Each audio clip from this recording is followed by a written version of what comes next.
aja ngerepotin. Aduh, kemarin beli baju mulu. Saya kapan? Aduh. Ntar gaji dirapel setahun sekali. Sedih nih rumah. Ada minum lumayan. Aus. Beneran diminum ya? Hangat lagi. Aduh, enak juga ya jadi bos ya. Enak banget jadi bos. Belanja, sok cantik. Anda siapa? Silakan duduk. Ya ampun, Ibu, maaf Bu. Jangan coba-coba kurang ajar di rumah saya. Saya bukan kurang ajar Bu. Kurang duit, belum gajian. Sama dong. Iya. Aku juga belum. Hei, kamu tadi ngomongin aku di depan halayak ramai. Ini satu dunia nonton loh, streaming loh. Ini www.jakdastv.com. Syuting Kinanti. Kameranya mana ya Bu? Kameranya itu ada 3 kamera, kamu nggak lihat? Udah mirip kayak Aliando belum? Aliando sirip ya kamu ya, bukan Aliando. Saya sama Aliando mirip Bu. Hah? Mirip dari mana? Mirip banget, parah. Ngomong-ngomong, Ibu kok belanja terus ya Bu ya? Loh, aku kan orang kaya raya. Gaji saya belum dibayar loh Bu. Masa sih? Iya. Ya ampun, gimana sih tuh? Coba. Ini kan belanjaan aku semua udah dong. Kenapa Udah. sih kamu? Emang aku nggak boleh belanja-belanja? Bukannya masalah nggak boleh Bu. Ini yang udah dibeli. Kemarin beli mobil. Mas, bentar dulu Mas. Orang Saya lagi curhat. berantem nih. Iya. Terus banget ya kayaknya sih. Bisa sih? Udah diem dulu. Oh, iya. Terus gimana sih kamu tuh? Jadi kamu menuntut apa? Menuntut hak apa? Minta dibayar gajinya? Ya nanti dong, Dit. Ini kan- Sekali-sekali kayak Bu beliin saya mobil, beliin Ini rumah. Hah? Dijual? Mas, ya ampun, ini kan Mas Giri Sulandari itu. Oh. Yang di kalangan financial planner tuh terkenal banget. Luar biasa. Ya ampun. Mas Udah, bawa ke Giri. belakang deh ah. Nggak enak Belanjaannya sama ada banyak ya? tamu. Wah, Ibu Belanjaannya banyak. Iya, belanjanya banyak. Aku lagi bulan ini memang lagi niatnya mau belanja banyak. Bulan kemarin juga sih, bulan ke depan juga pasti juga. Oke. Jadi ini bawa ke belakang ya, udah malu-maluin ya. Tadi mana yang udah kamu minum? Nanti diminum lagi sama bintang tamu. Yang nomor 3 Bu. Ibu tolong bawain boleh ke belakang? Kurang ajar emang. Ini nggak dibawa? Enggak, di Iya nih. Bu bawain minum saya ya Bu. Ini Bu. Jadi dia komplain katanya belum dibayar gajinya karena aku belanja terus. Tapi memang kayaknya bulan-bulan ini aku agak over nih. Mas Giri ini adalah Giri Sulandar RFA, benar Betul ya? sekali. Coba duduknya di sini. Boleh, Mbak. Nggak apa-apa deh. Mas Giri, memang aku nggak boleh belanja terus ya. Kok tadi dia sampai komplain? Berarti memang sudah mulai membuat orang lain tidak nyaman dengan aku sering belanja gitu ya, Mas Giri? Kalau nanya belanja boleh atau enggak, boleh lah pasti kan. Itu kan setiap orang pasti pengen banget. Apalagi ada orang yang misalkan lagi susah, lagi galau. Salah satu alternatifnya biar nggak galau belanja. Shopping. Mama itu time healingnya atau mood boosternya adalah belanja. Betul ya? Jadi nggak apa-apa? Nggak apa-apa asalkan. Nah, asalkannya itu ya udah, asalkannya nanti ya. Oke. Halo pemirsa, senang banget hari ini di Kinanti aku sudah kedatangan bintang tamu. Tadi ada Adit yang komplain katanya, kenapa sih kok Ibu Mia kok belanja terus? Ya habis gimana ya? Orang kalau misalnya nggak belanja kayaknya stres kepala, kayaknya pusing ya kan. Kalau nggak belanja pasti ke salon. Nanti kita akan membahas soal itu karena udah ada Mas Giri juga di sini yang merupakan financial planner, dan nanti juga kita akan ada bintang tamu. Tapi kita punya liputan dulu yang di Kinanti untuk tema kita hari ini. Kita lihat sama-sama, ini dia.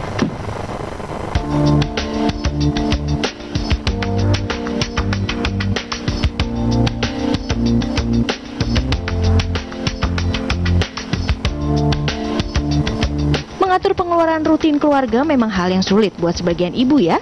Diperlukan kreativitas untuk melakukan penghematan. Istri yang cerdas pasti mampu mengatur keluar masuknya uang. Dengan jumlah uang yang terbatas, mereka harus bisa membagi dengan beberapa keperluan loh.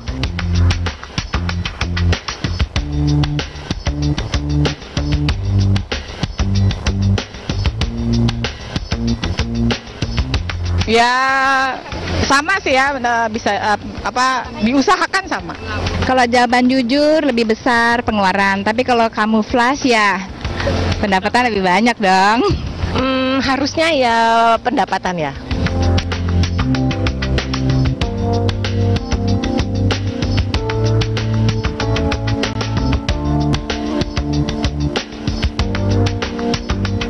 pengaturannya ya yang paling utama yang diduluin itu aja. Pastinya sih yang memang penting prioritas pertama ya itu yang diduluin. Pinter-pinternya cari diskonan, sale, namanya juga ibu-ibu ya, sama nawarnya harus jaga. Mestinya dari awal itu dikeluarin yang rutin-rutinnya dikeluarin dulu, baru sisanya buat dipakai-pakai. Nanti ada lagi ya buat senang-senang, itu harus ada yang buat senang-senang. Biasanya menjadi manajer keuangan keluarga adalah ibu. Tak jarang ada ibu yang tidak bisa mengatur uang belanjanya. Ya, bisa dibilang boros. Namun banyak ibu yang pintar mengatur uang belanja. Nih Bu, Kinanti kasih informasi yang sangat berguna untuk wanita yang sulit mengatur uang belanja.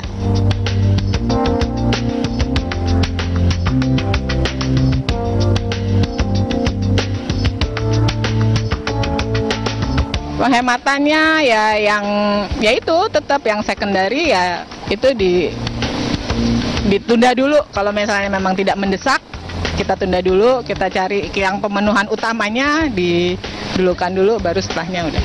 Ya itu, selain yang prioritas harus dibeli duluan itu aja.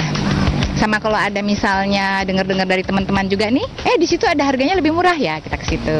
Tapi kualitas itu juga harus diperhatikan. Belanjanya yang bulk sekaligus gitu untuk yang sebulan itu kan biasanya dapat lebih murah. Terus biasanya ada kalau kita di online tuh kan bisa dapat voucher-voucher tuh. Nah, itu bisa kalau buat makan ke situ, buat ini ambil dari situ tuh lumayan juga kok itunya.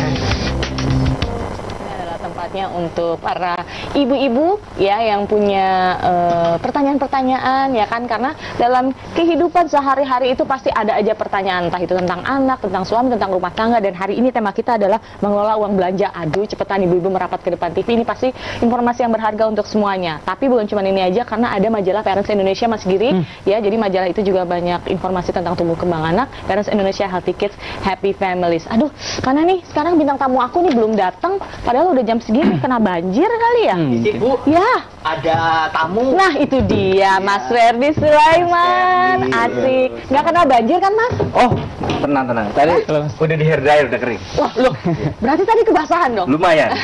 Tapi pelampungnya jangan dibawa, Mas. Saya bukan pelampung kebetulan, Bu. Apa? Saya tandon air. Permisi. Oke. Itu pompa air. Pompa air ya.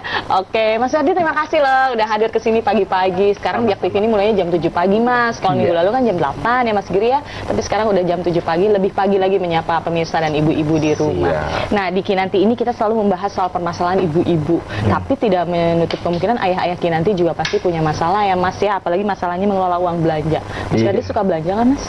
Saya sendiri suka sih sebenarnya, tapi lebih kayak apa namanya, dimasukin ke wishlist, jadi nggak yang impulsif gitu. Oh, nggak kayak ibu-ibu ya? Kalau ibu-ibu kan suka impulsif. Nggak, kan? di luar list kalau ibu-ibu. Iya.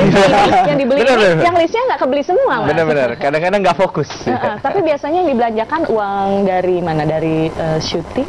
Oh, ya basically Atau ada sih pekerjaan lain yang apa namanya dari expense yang apa namanya income yang dihasilkan, beberapa di ini kan sebagai expense belanja. Tapi kalau karena istri saya juga punya pekerjaan, jadi dia lebih luasa mengelola uang pribadi untuk belanja gitu. Nah, ngomong-ngomong soal uang hasil syuting, pasti ibu-ibu di rumah sudah tahu dong ya Ferdi Sulaiman ini siapa. Yang suka nonton film Indonesia jangan bilang nggak tahu Ferdi Sulaiman, pasti tahu. Tapi kalau aku suruh nyebutin filmnya, aku nggak tahu karena semua kayak dari 1000 film Indonesia 990-nya main ya. Lumayan. Paling enggak numpang lewat.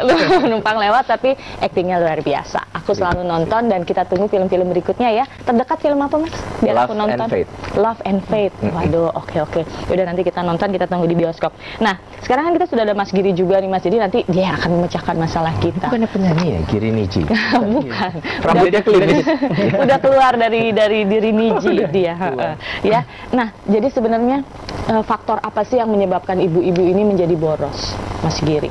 Kalau misalnya faktor apa ya, kayaknya udah faktor keturunan. Maksudnya emang begitu. Keturunan siapa Mas Giri? Maksudnya emang udah sudah begitu garisnya. It's in their blood ya, sudah di dalam darah dagingnya. Tapi sekarang juga nggak cuma ibu-ibu juga yang tadi Mas Ferdi bilang, cowok juga sekarang banyak banget yang dandan, banyak banget yang karena belanja. sekarang semakin macam. disediakan lah si items yang makin membuat mata tuh kayak ini bagus dan fashion semakin menggila ya Mas ya, benar nggak Iya, sih Mas? bukan di dunia fashion aja sih. Sebenarnya kalau saya pribadi laki-laki itu lebih mahal. Betul. Ininya. Belanjanya. Si barang-barangnya. Barang-barangnya kalau mungkin wanita mungkin dia bisa jadi mahal juga sih, tapi lebih ke shopping mall atau apa. Laki-laki itu kadang-kadang mobil lah diapain Otomotif gitu ya. kan, atau elektronik. Iya. Tiba-tiba di rumah tahu ada TV segede 80 inch Betul. apa kan gitu kan. Jadi itu sebenarnya lebih bahaya. Lebih bahaya. Karena lebih besar pengeluarannya. Barangnya sedikit tapi nilainya lebih besar. Betul, Kalau betul. kalau ibu-ibu atau perempuan biasanya perintilan kecil-kecil dan kebanyakan tidak berguna. Iya. Tiba-tiba ke bawah Iya, lu ke yang rumah. ngomong. Iya benar. Kita nggak perlu. Curhat aku loh. Tiba-tiba ada apa gitu yang baru gitu ya. Iya. Gitu. Tapi nah Ada inilah. sendal sekian, ada sepatu sekian model, tapi warnanya doang beda-beda. Tapi justru hari inilah kita akan mengupas semuanya. Jadi apakah benar ini kesalahan ibu-ibu atau kesalahan para wanita? Tadi aku tanya apa alasannya ibu-ibu menjadi boros, kata Mas Giri sudah dalam darahnya, ya sudah mengalir memang. Tapi secara psikologis menurut Mas Giri, memang Mas Giri bukan ahli psikolog, tapi mungkin dengan kasus-kasus keuangan yang pernah ditemui, apa biasanya alasannya ibu-ibu ini relatif menjadi lebih boros? Sebenarnya sih ada beberapa faktor. Kalau misalnya kita pernah punya klien dulu, kita pernah punya klien yang namanya shopaholic. Oh ya itu, oke. Sebenarnya shopaholic itu sebenarnya penyakit Penyakit ya, penyakit sebenarnya. psikologis yang sering dan suka sekali belanja. Iya, itu jadi dia punya penghasilan 10 juta, utangnya 30 juta. Wah itu mah nggak bener dong. Gitu, dan itu memang ketika dia, masalahnya apa, ketika misalkan dia lagi nggak enak aja pokoknya perasaannya Mood atau belanja. apa? Oh, Gitu. oke. Oke, Lagi ada pelampiasannya masalah mungkin belanja. ya. Kalau itu sebagai penyakit, ada cure-nya nggak ya kira-kira? Iya, ada penyembuhannya nggak, obatnya Ya, apa? Kalau memang itu Kalau tanya dikategorikan. obatnya bisa, caranya gimana? Nah yang ngobatin mungkin Mas Giri, bukan psikolog lagi ya kan. Jadi ya dialah yang akan mengatur pengeluaran. Mungkin Iya, jadi- tetap bisa dituruti kemauan belanjanya, tapi dihitung. Iya, Bagaimana? betul. Jadi kalau misalkan ditanya, ada dua faktor. Yang pertama dibenerin dulu, maksudnya dalam kutip dibenerin cara berpikirnya. Oke. Oke, cara berpikirnya bisa macam-macam, bisa dari psikolog atau misalkan sekarang yang lagi ngetren, lagi naik tuh kayak Hipnoterapi. Oke. Gitu. Itu Ya, bisa nggak? Bisa. Bisa, oke. Gitu. Itu yang pertama. Terus yang kedua, caranya gimana ya, dengan cara perencanaan keuangan sebenarnya. Dengan kita misalkan kayak Mas Ferdi, Mas saya punya banyak nih belanjaan. Ini saya punya hutang sekian karena belanjaan saya kemarin banyak banget. Gimana caranya? Kita breakdown satu-satu. Oke, iya betul. Nah Mas Ferdi sendiri istrinya memang termasuk yang shopaholic atau Nggak standar sampai aja? berpenyakit. Berpenyakit. Cuman maksudnya ya mungkin seperti wanita pada umumnya ya suka belanja Suka gitu. belanja. Dan kadang-kadang juga suka, mungkin cowok olahraga yang paling males buat cowok adalah keliling mall itu Nemenin kadang-kadang kan. istri, iya. Karena dari sini stop, dari sini stop, dari sini yang dilihat mungkin itu aja gitu kan. Jadi mungkin mendingan kayak misah, ntar ketemu di mana. Tapi belum sampai titik di mana itu sudah bisa dibilang shopaholic, tapi memang pada dasarnya suka belanja. Ya sudah lah ya, memang itu sudah tidak bisa diapa-apain lagi. Tapi nah itu dia, ada yang bisa kita kelola. Seperti tadi Mas Giri bilang, mungkin kita breakdown lagi, ini mana yang nggak penting dan jangan diulang lagi di belanja-belanja berikutnya ya. Oke, kita akan ngobrol lebih dalam lagi dengan Mas Ferdi Sulaiman dan juga Mas Giri tentunya. Tapi setelah yang ini kita break dulu, tetap di Kinanti. Ibu boleh ya yang mau curhat sama Mas Giri, terus juga mau tanya-tanya jadwal filmnya Mas Ferdi juga boleh di Boleh. 2155111 atau di Twitter kita di @kinanti_jaktv atau email kita di kinanti.jaktv@gmail.com. Mas Giri, apa saja sih yang harus diperhatikan dalam mengatur uang belanja rumah tangga? Nah, yang harus diperhatikan ketika, kan gini, kalau di rumah tangga itu kan ibu sebagai istri, sebagai manajer keuangan. Sekalipun si istri juga bekerja kan gitu. Jadi ketika pertama kali masuk, yang pertama adalah yang bisa dilakukan memberikan pos-pos masing-masing. Oke. Gitu, atau biasa kita sebut budgeting. Gitu. Atau bisa sekarang yang lagi ini ada manajemen by amplop. Itu dipopulerkan sama Mas Aidil Akbar. Jadi Siapa caranya itu? gimana? Aidil Akbar. Aidil Akbar, oke. Caranya gimana? Jadi misalkan gini, ada gaji misalkan dikasih mah 10 juta gitu kan. Nah, ketika 10 juta dimasuk, kita sudah dikasih beberapa pos yang masukin ya standar aja di ada amplop A buat belanja. Itu aku lakukan, itu Nah, ya. kayak gitu. Itu lebih efektif. Tradisional banget tuh. Iya, lebih tradisional banget. efektif, tapi kadang ngambil juga. Tapi jadi Kadang-kadang tahu kalau ini habis, diambil catatan sini. gitu. Ini ngambil Sama juga dari uang belanja masukin ke uang traveling. Dipindahin. Tapi biasanya ditulisin amplopnya ini Iya, buat apa ya. betul. Itu agak sedikit efektif sih Iya. sebenarnya. Itu tradisional, cuma itu efektif kok Membantu kalau ya. di- Oke. Nah, terus kadang ya itu tadi kita sudah diposting tapi tetap karena kita yang kita yang ngatur ya kita juga yang ngambil ya, dan itu nggak ada gemboknya, jadi bisa diambil kapanpun, bukan celengan yang nggak ada tutupnya gitu kan. Nah, kadang-kadang ibu suka membelanjakan uang-uang yang sebenarnya jadi priority tapi dibelanjain juga gitu loh. Nah, itu gimana caranya untuk menghindari itu, Mas Giri? Sebenarnya sih kalau tanya standarnya itu ada pos, ada pencatatan ketika belanja. Yang tadi di awal, kalau belanja sebenarnya dicatat dan dibawa catatannya. Itu kan ketika mau belanja nih kan ada orang belanja bulanan buat rumah, ada belanja mingguan kan gitu macam-macam. Nah, ketika kita belanja catatan dibawa. Itu yang jadi prioritas dulu. Setelah itu baru kita kalau ada sisa baru kita ambil yang lain. Ada apps-nya kok ya. Iya, buat bikin ada shopping. aplikasi ya, betul, udah ada di smartphone Sekarang ya udah gitu. ada. Kalau Mas Ferdi sendiri termasuk orang yang cermat nggak sih untuk belanja dicatat kayak gitu atau gimana nanti aja? Paling kalau belanja bulanan sih, karena apa namanya suka lupa kan inventory di rumah seperti apa gitu. Tapi kalau misalnya belanja-belanja yang casual itu sih nggak pernah dicatat. Biasanya udah di kepala gitu. Oh, lagi ngincer ini, pas lagi di satu tempat nyari gitu. Biasanya seperti Berarti sudah, kalau laki-laki kan juga maksudnya selalu bisa straight gitu. Jadi pikirannya itu, yang belanjaan itu tanpa perlu dicatat udah ingat. Kalau ibu-ibu biasanya karena banyak juga yang harus diurusin, agak-agak suka lupa ya gitu. Ntar ngurus anak, ngurus ini, jadinya lupa apa yang harus dibeli. Tapi itu tadi setuju sih, pokoknya dicatat, catatannya jangan lupa dibawa, jangan ditinggal di rumah. Belinya yang lain, yang dibutuhin lain. Oke.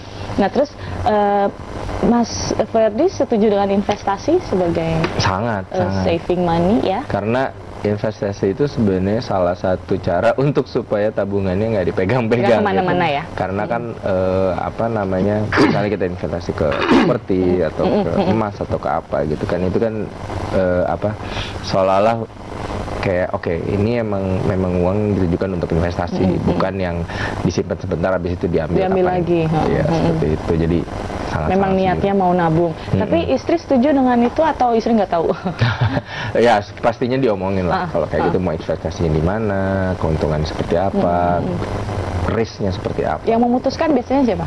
Bareng lah. Bareng. Gitu, bareng. Oke, nah kalau dari Mas Giri, mungkin dari beberapa kliennya, menurut Mas Giri perlu nggak sih merencanakan investasi sama suami? Maksudnya ternyata sebenarnya dalam hati, lubuk hati kami yang paling dalam, para ibu-ibu dan para wanita ini sangat pengen sekali menabung. Kami sangat ingin sekali punya masa depan yang cerah, future yang baik dengan tabungan, dan mungkin salah satu caranya adalah pernah tempo hari Mas Giri bilang jalan terbaik adalah dengan investasi, asuransi dan lain-lain sebagainya, deposito itu Atau ada juga pendapat yang mengatakan kalau mau kaya raya jangan menabung, menabur.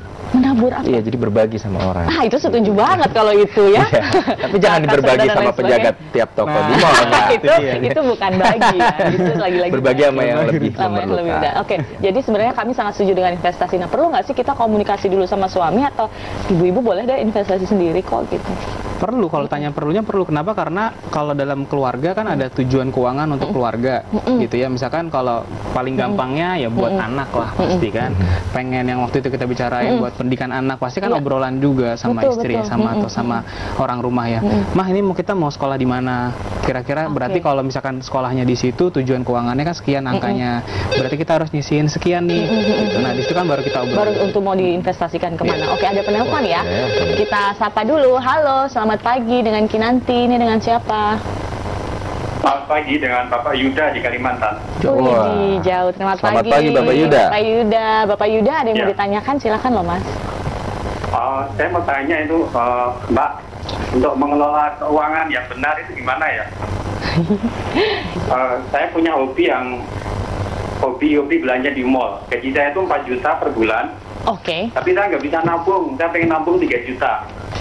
Gimana caranya itu, Mbak? Bisa menyimpan uang? Oke. Saya recap sedikit. Gajinya 4 juta, pingin menabung 3 juta. Iya, karena saya makan dijamin semua sama perusahaan itu. Rumah nggak bayar. Iya. Oh, oke. Mas Yuda sudah menikah? Belum. Oh, belum ya? Oke, masih hidup sendiri ya? No wonder ya, belajar terus. Oke, itu aja ya, Mas ya? Oke, ditutup teleponnya, nanti biar dijawab sama Mas Giri. Luar biasa loh Mas Yuda ini ya. Luar biasa loh. Dia menyebutkan gajinya. Ini konkret ya, jelas ya. Nah, kita akan langsung bahas nih. Mungkin ini juga untuk ibu-ibu bisa nanti tinggal diskalakan aja kalau gaji 4 juta lalu kemudian pengulangannya jadi berapa. Nah, kalau 4 juta dia ingin menabung 3 juta. Mungkin nggak Mas Giri? Ya tergantung orang ya. Kalau misalkan tadi hidup dengan Tunggu, dari dia di kota mana? Di Kalimantan. Bisa nggak kalau dengan Living expense-nya Nah. 1 juta untuk udah makan dan everything. Tapi kan dia bilang tadi ditanggung semua. Mungkin sehari-harinya di kantor, makan siang dan lain sebagainya di cover. Tinggal di mana asrama kita tadi belum Oh, tanya ya. iya. Tapi Mungkin mungkin bisa jadi. karena itulah makanya jadi belanja karena semua kehidupannya sudah ditercukupi Oh, gitu loh Mas bisa jadi, Ferdi. bisa Nah, sebenarnya problemnya adalah suka belanjanya itu. Iya sih. Lebih apakah uang yang lebih mau ditabung atau dibelanjakan gitu. Mungkin Iya. itu. Sebenarnya sih Gimana, gini, Mas Giri? cara paling mudah kalau kita mau nahan diri kita adalah dengan kita punya tujuan keuangan yang jelas. Gitu. Misalkan kayak tadi Mas Yuda ya, di Kalimantan saya udah punya semuanya, saya udah ditanggung kantor, rumah segala macam. Tapi kan pertanyaan kedua adalah apakah nanti ketika pensiun rumahnya masih ada? Tuh Mas Yuda Ya, kan dengerin. gitu, betul. Kalau misalkan nggak ada berarti ya udah jadi satu tujuan nih, nanti ketika saya pensiun saya punya investasi rumah. Pinter loh Mas Giri ini. Bikin goals ya berarti ya. Betul. Jadi Kenapa? Karena dengan adanya goals kita bisa nahan. Ketika saya mau keluar 3 jutanya, ternyata wah dengan 3 juta saya invest, saya bisa dapat rumah nih 5 tahun lagi, misalkan kayak gitu contohnya. Berarti enggak, saya nggak belanja sekarang, nanti aja setelah saya punya rumah. Ya. Bisa kayak gitu. tapi pertanyaannya sebenarnya Mas Yuda ini belanja apa aja sih sampai habis duitnya setiap bulan? Mungkin barang yang sudah dibeli bulan ini bulan depan juga masih ada ya. Saya rasa itu hobi Stok lelaki. kayaknya dia. Nggak, Hobi lelaki. laki, kayaknya nih jajannya nih bukan jajan-jajan sembarangan Iya, nih. di mallnya tuh ke apa namanya ke toko elektronik, beli gadget gitu kan. Atau beli-beli pelek mobil. Banyak sale elektronik. Tadi kita udah ngomongin ya. Toko elektronik tuh buat Sekarang buat banyak. cowok godaannya besar Godaannya karena selalu sale. Tapi kalau barang, maksudnya gini, kalau laki-laki cenderung membeli barang yang tahan lama, ya kan? Maksudnya elektronik atau otomotif sesuatu yang jangka panjang dan bahkan bisa dijual lagi mungkin kalau jadi koleksi ya. Ya, Jadi, investasi yang merugikan investasi yang sebenarnya. merugikan juga ya, karena harganya tidak bisa naik seperti properti, tanah ataupun emas ya. Oke, kita masih akan bahas lagi sedikit tentang Mas Yuda karena ini menarik, tapi kita break dulu. Boleh diminum dulu Oh, ya, tehnya boleh, bintang boleh. tamu aku, kita akan segera kembali. Adit ntar bawa makanan nggak ya? Adit, oh dia mah boro-boro.